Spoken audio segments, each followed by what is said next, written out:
السلام عليكم أخواني، كيف حالكم؟ بسم الله ما شاء الله. نبدأ بالصلاة على النبي. اللهم صل على النبي.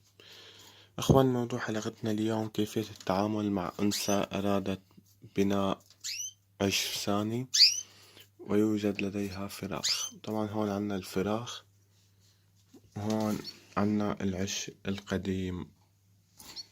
شوفوا كيف الأنثى عم تضع الخيوط بالعش القديم.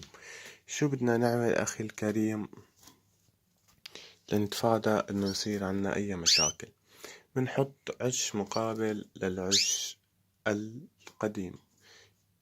هون عنا العش القديم، بنحط عش جديد من هذا الطرف مشان الأنثى تلف هون وتبيض.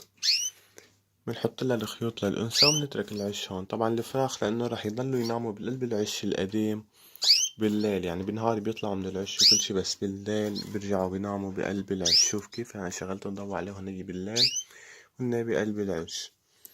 طبعا بس تبيض الأنثى تاني بيضة، بإمكانك إنك تعزل الفراخ والذكر إلى قفص آخر مشان ما يصير إزعاج للأنثى. يعني أخي الكريم، بس تبيض الأنثى ثاني بيضة بإمكانك إنك تعزل الذكر والفراخ إلى قفص آخر، والذكر سوف يتولى إطعام الفراخ. لا تقلق أخي الكريم.